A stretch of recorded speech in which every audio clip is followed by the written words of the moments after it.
Everyone learns in school that the Catholic Church was the big enemy of science. Well, you know who doesn't believe that anymore? Professional historians of science. Join me today on the Catholic Church, Builder of Civilization, and we'll learn the truth.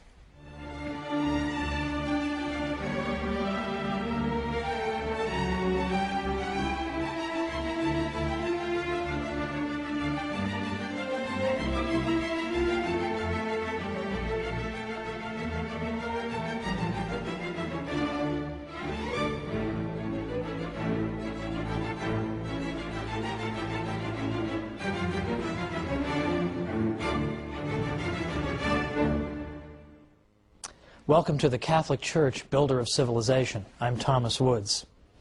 It comes as a surprise, doesn't it, to learn that the Catholic Church may have had a positive role in the development of science, right? Because we're all taught from birth the exact opposite. In school, in the media, in movies, scientists are always brave martyrs against the ignorant church that wants to suppress their findings. Well, you might be excused for this view if you lived 100 years ago, because then the dominant book on the subject was written by a fellow named Andrew Dixon White. I mentioned him in our first program because he wrote a book called A History of the Warfare of Science with Theology in Christendom. This became the defining volume on this subject. But it is full of nonsense. In fact, it turns out that in White's book, you actually read that the Catholic Church taught that the earth was flat. Now, we saw last time there is not the tiniest stitch of evidence for that. But White, anxious to portray the church as silly and backward and ridiculous, simply repeated what other historians had said without bothering to investigate it. That was the quality of his book. Since then, White's book has been so dramatically overturned that you'd think we'd be reading something about it. We'd hear, hey, the Catholic Church, after all, played an important role in the sciences, but instead, we hear only crickets. There's no real anxiety, there's no anxiousness to get to the truth in this matter. I wonder why that is. Well, there are a lot of modern historians who, unlike Professor White, are still alive and who are doing work right now and who have concluded that, in fact, the Church has played at least some kind of positive role, and some scholars even go so far as to say that the Church had certain ideas that were indispensable to the development of science. That's the opposite of what we hear, right? But you have scholars saying this all the time. Thomas Goldstein, Toby Huff, A.C. Crombie, Edward Grant, David Lindbergh, Professor Heilbronn at Berkeley, and many others. So what are they saying? And how dare they say this? Don't they know the Catholic Church is nothing but an oppressor of the geniuses of the world? Well, let's look at some of the claims that these new historians are making. And by the way, they are not all Catholic. Some are Catholic, some aren't Catholic. I've deliberately gone out of my way to consult historians of science who are non-Catholic, some of whom are even anti-Catholic, in order to show that this is for real. This isn't a bunch of Catholics writing some books to make the Church look good. This is the consensus among professionals today. Now, one of the most important principles that the Catholic Church contributed to the development of science comes from a biblical verse that was one of the most frequently quoted in the whole Middle Ages. And that verse is Wisdom 11:21. And that verse tells us that God has ordered all things according to measure, number, and weight. Okay, so that doesn't sound explosive right off the bat, but I promise you it is. God has ordered all things according to measure, number, and weight. What did people take that to mean? They took it to mean that the universe God has created is orderly. It makes sense. It's intelligible to our minds. It's mathematical. It's ordered according to patterns. Measure, number, weight. There is something mathematical about the universe. St. Augustine, for example, said God is like a great geometer. He's a great practitioner of geometry. So for anybody watching who hated geometry, hated math, well, St. Augustine is implicitly rebuking you, because in fact mathematics is really a language that God uses. in ordering and fashioning this universe that he's given us. So the Christian tradition, through this wisdom verse that was quoted all through the Middle Ages, dramatically amplifies an existing tradition in the West, going back to the 6th century BC, and the great pre-Socratic philosopher and mathematician Pythagoras. In the 6th century BC, Pythagoras had said, you know what the universe is made of? It's not made out of air or water or earth, as some of his contemporaries had said. It's made out of numbers.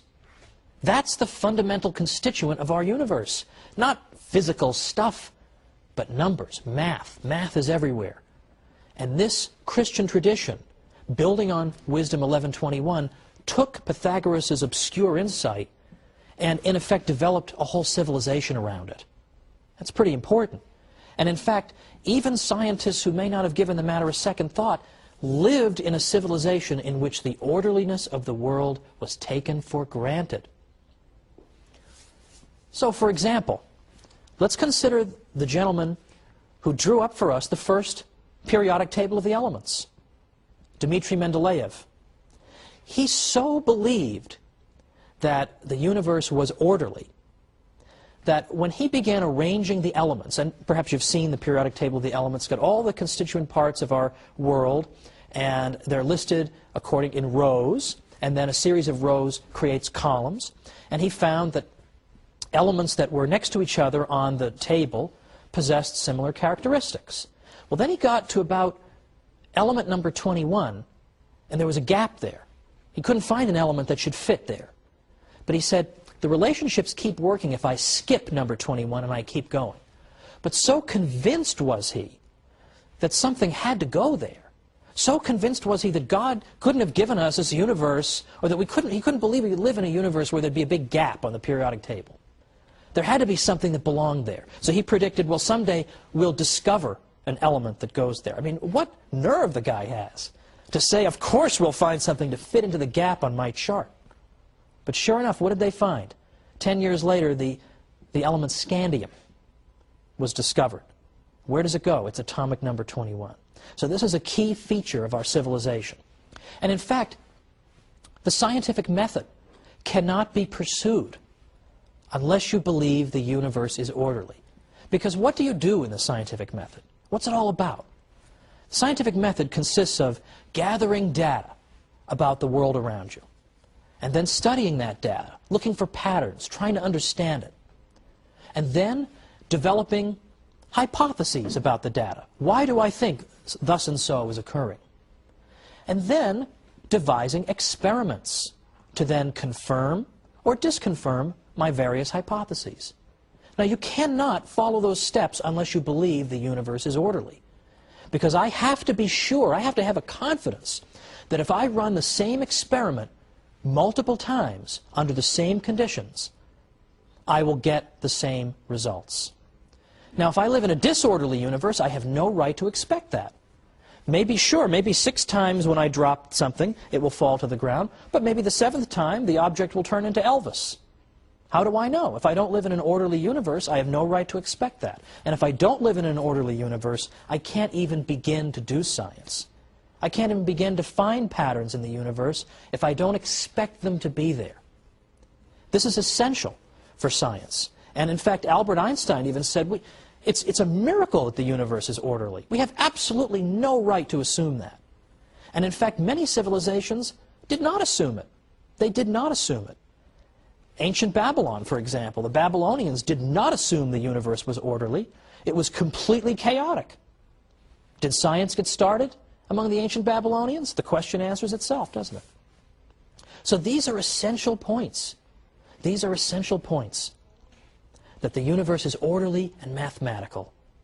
Now, that does not mean that the universe is so orderly that God can't perform miracles, that would somehow violate the order of the universe. Of course, as Catholics, we believe in miracles. God can perform miracles. Of course we believe that. But understand what that means. You can only recognize a miracle if it takes place against a backdrop of order. If we lived in a completely chaotic, you recognize a miracle if it takes place against a backdrop of order. If we lived in a completely chaotic universe, how could we recognize a miracle? Everything would be a miracle. Everything's crazy and chaotic and doesn't follow any laws. So we recognize God's miracles because He performs them within a universe of order. St. Anselm very helpfully clarified this point. He said that God has His absolute power, or potentia absoluta for you Latinists, and His ordered power, or potentia ordinata.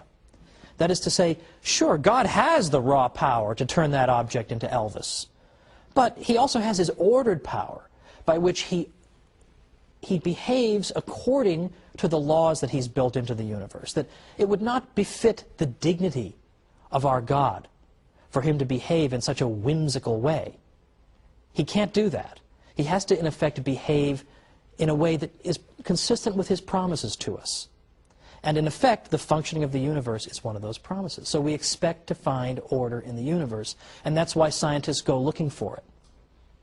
But as I say, not all civilizations have been able to do this, have had this insight. We take this insight for granted. The universe makes sense, we can find mathematical relationships in it, but not every civilization could.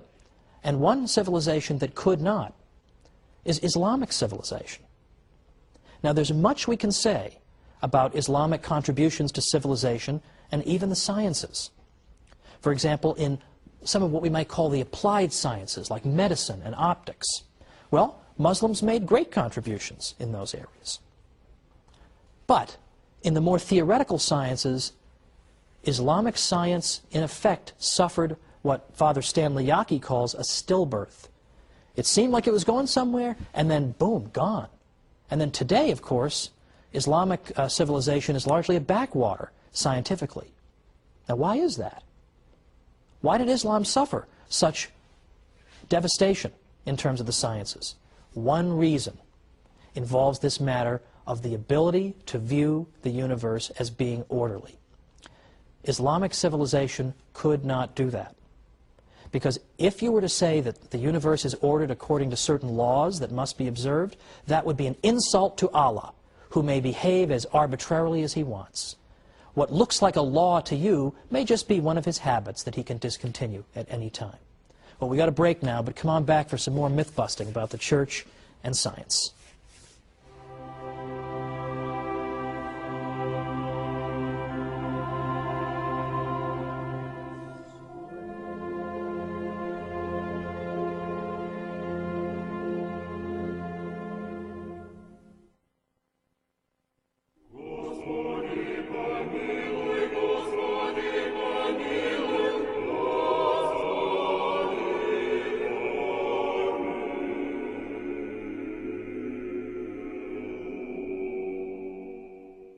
Welcome back to the Catholic Church, Builder of Civilization. I'm Thomas Woods. Before the break, we discussed some forbidden truths about the church and science. We know what we're supposed to say. We're supposed to say the church has been nothing but an obstacle to the sciences. But that's not what professional historians of science are saying. And if you recall from our first episode, I mentioned that the most depressing job on earth would be to be a professor of medieval studies, trying to tell people that the Middle Ages weren't really so bad. Well, I think a good runner-up for most depressing job on earth would be to be a historian of science, trying to argue that, in fact, the church had, by and large, a positive influence on the sciences. Even your fellow scientists aren't going to believe you, much less the general public. But yet you have an enormous amount of evidence that you can amass. And book after book after book is being written today, and yet you still can't crack through to the general public. One of the reasons I ended up writing a book called How the Catholic Church Built Western Civilization was that I was afraid that all these wonderful studies that professors are doing that are vindicating the church aren't getting to the general public. People are still being taught the nonsense about the church as an opponent of science. So now we've got to go and study this stuff so we can better defend ourselves. But let me tell you something. Today, if you were taking a course on the history of science, and some universities have that as a separate discipline, if you were taking a course in that, and you said, oh, religion and science have been nothing but enemies over the years, you would be considered to have written, in effect, a fourth-grade term paper. Like, no one would take that seriously anymore. So let's return to our discussion from before the break, when I was saying that the key insight that allows a breakthrough in science in the West is the Catholic view of God as being orderly, a view that is derived principally, though by no means exclusively, through that wisdom verse, 11:21, that God has ordered all things according to measure, number, and weight. And we saw that St. Augustine took that to mean that God was a great geometer, and other Christian thinkers elaborated on it as well. At the cathedral school at Chartres, for example, in France, there was a lot of elaboration on that critical wisdom verse. Now, cathedral school, first of all, what's that? Charlemagne, who was emperor of the West from about 768 to 814, had established that the various cathedrals should have schools set up, attached to them. And these cathedral schools, in some cases, developed into our earliest universities, although we'll discuss that in a future episode. But at the cathedral school at Chartres, those scholars seized upon Wisdom 11:21 and took it to mean that if we want to understand the universe, we must understand it quantitatively. That's a fancy way of saying that if we want to understand the universe, we have to understand it through math. Well, that is actually an extraordinarily modern idea.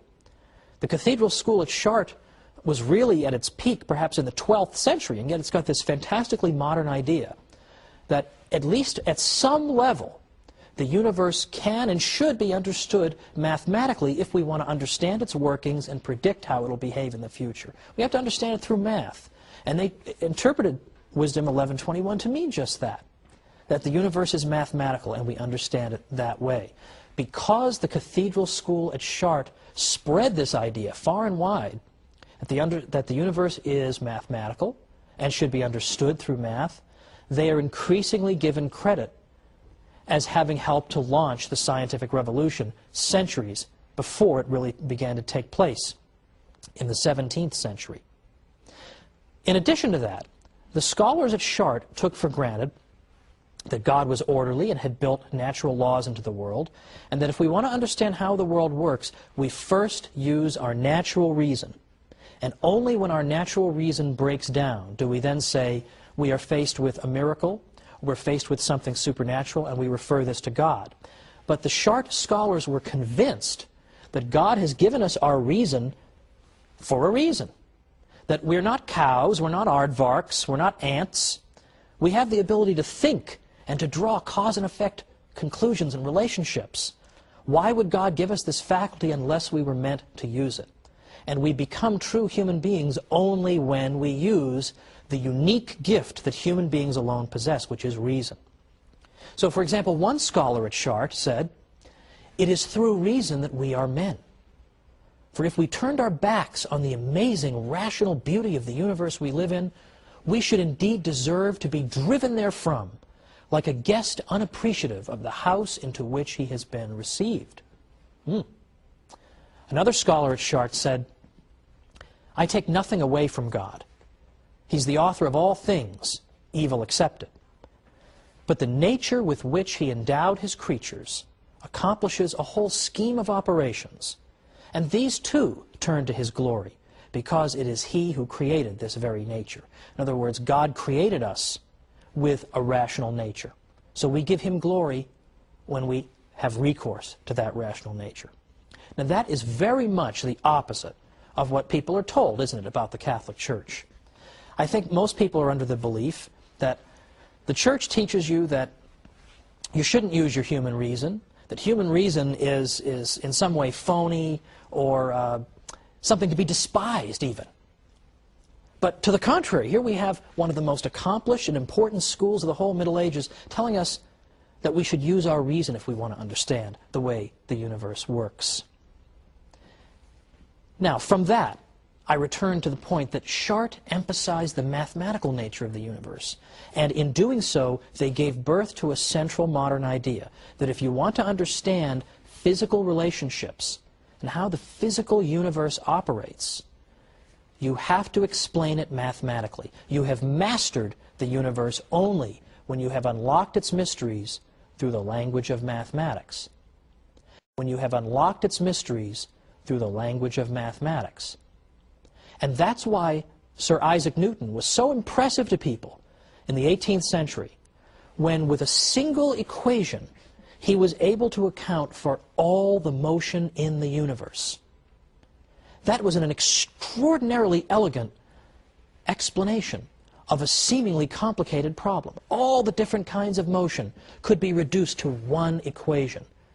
And so in the sense in which we're speaking of, he understood the universe because he was able to take disparate phenomena that are all different kinds of motion, but yet account for them all with one simple, elegant mathematical equation. So he is simply bringing to fruition the mission that the Cathedral School of Chartres gave to the scholars and scientists of the West. Now, another problem that was solved in large part by the Cathedral School at Chartres goes all the way back to the ancient world, all the way back to the world of ancient Greece and Rome. Because as far back as that time, people had believed that the heavenly bodies that you see out there were in fact in some way divine. They must have some kind of divine attributes, or perhaps they even have souls in some way, or they were composed of imperishable matter that operated according to laws different from those of our terrestrial world here on Earth. This was taken for granted for many reasons. For instance, in the ancient world, it was taken for granted that a body at rest tends to stay at rest. But a body in motion can only be in motion if something is forcing it into motion. So in other words, the ancient world took for granted that the natural state of things is to be at rest. Motion needs to be accounted for. And yet they look out in the sky and they see the planets are moving, but there's no big hand pushing them. So what's making them move? They should be at rest. What's making them move? So they had to posit all kinds of theories that maybe they have souls and the souls impart motion to them, or they're divine and that accounts for their movement, or later it was proposed that angels might be pushing them. There were all kinds of theories to account for this. But it was taken for granted that there must be different rules governing motion in outer space and governing motion on Earth, because what's going on? Why do they keep on moving? They just couldn't figure it out. These things must be fundamentally different from the things on our Earth. Now, Isaac Newton later showed that, in fact, the same laws of motion were at work in the heavens and on Earth. That was a breakthrough.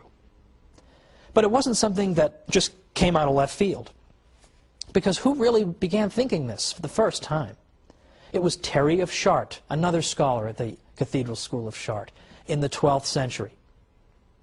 What did Terry say? He said that, in effect, what you have in the universe and in outer space are things that are composed of the same kind of matter that we have here on Earth. Now, he couldn't quite account for why they orbited and why they seemed to move on their own. He hadn't anticipated Newton's laws of motion. But by saying that the stuff out there is in no fundamental way any different from the stuff down here, he has paved the way for a central conclusion of modern science. Now, Thomas Goldstein is a recent historian of the history of science. What does he have to say about the Cathedral School at Chartres? He says, in a period of 15 to 20 years, around the middle of the 12th century, a handful of men were consciously striving to launch the evolution of Western science and undertook every major step that was needed to achieve that end. Goldstein even went so far as to say that someday Terry of Chartres will be viewed as one of the great founders of modern science. Now, can you believe that? There's a historian writing just in this generation.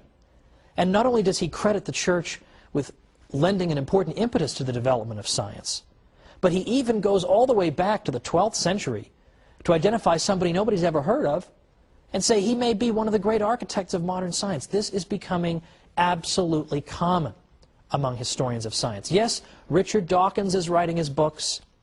Daniel Dennett keeps writing his books as scientific atheists. But as historians of science, you consistently get more and more favor shown toward the Catholic Church. Now the question is, how do we get this information to the general public? And as I say, it's not going to get out there unless Catholics start telling it themselves. But that's only the tip of the iceberg, because what we've discussed today is very theoretical. The idea that the universe is orderly, and so on and on, that it's built according to fixed physical laws. That's all very theoretical. But next time, we're going to get down to the nuts and bolts, because next time we're going to look at how many priests were scientific pioneers. It's not enough to say, oh, look at all these scientists who happen to be Catholic. Well, that could be just a coincidence. They just happen to be Catholic. But when you're talking about priests who occupy such an elevated role in the life of the church, who have taken holy orders and have that sacred vocation, if they are great practitioners of the sciences and are congratulated by the popes for doing so, then surely the Catholic Church cannot be the enemy of science.